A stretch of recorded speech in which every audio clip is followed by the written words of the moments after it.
If you want to get your work out into the world, this is important. I'm going to give you 3 tips for how to avoid creative fade. First, what is creative fade? Creative fade is when you have a brilliant lightning bolt of inspiration that comes through and you get distracted, or you intentionally sabotage and move yourself away from that creative idea. And then the fire and the spark of that creative idea starts to dim, and you notice yourself feeling disconnected from it. Uncertainty might come through. You might start to doubt that you're actually supposed to be doing this thing. That is creative fade. I'm super curious. Have you ever experienced this? Okay, here are 3 tips for how to avoid creative fade. The first is to decide that now is the right time and you are the right person to answer this creative call. Maybe it's because the story that you want to write taps into particular skills that you've accumulated in your life. Maybe it's because a particular piece of art will help you process something that is a deeper emotional issue that you've been wanting to really dig into. I'm sure that there are lots of examples.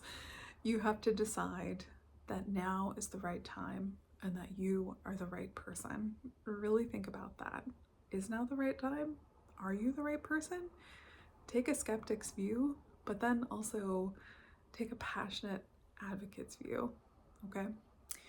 The second step, give yourself permission to approach the project using the awkward baby panda self. So what does that mean? You will have to embrace discomfort. You will have to give yourself permission to be a beginner, even if you have a lot of experience in whatever it is that you're trying to do. There can still be this influx of energy and uncertainty that shows up, and that's okay. That doesn't have to mean that you shouldn't be doing the thing or that something's wrong. It could just mean that you're having a human experience. The third thing is to allow yourself to take a small step to crystallize the creative action that's calling you. Maybe it looks like you have a super stellar idea for a book, and so you decide to sketch out the concept for a book and share it with a friend. Maybe you have an amazing idea for an art installation and you put that concept onto paper and really dig into how you might get it done, what sort of tools you would use, the process that you would go through. Allowing yourself to take a step and allowing it to be a small step is an important way to say yes to the energy of the thing that wants to happen.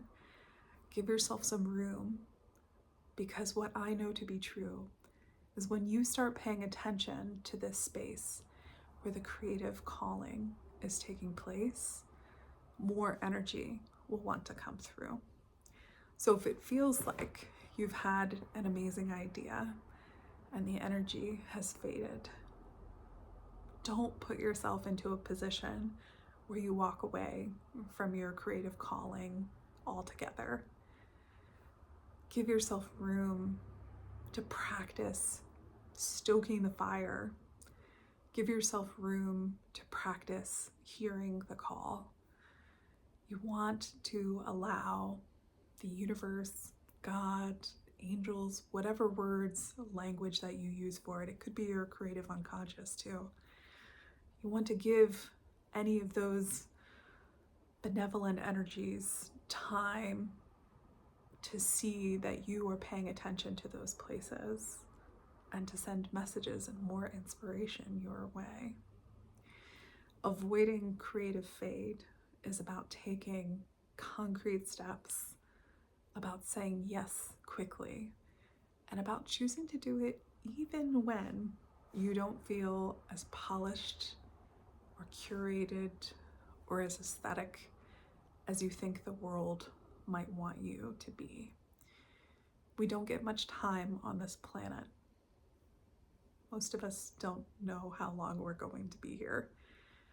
all you can do is say yes when these adventures are calling you.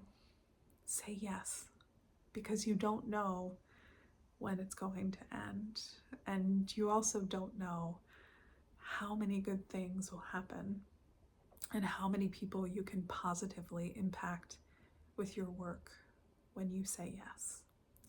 Okay, avoid the creative fade. Let's get some stuff done.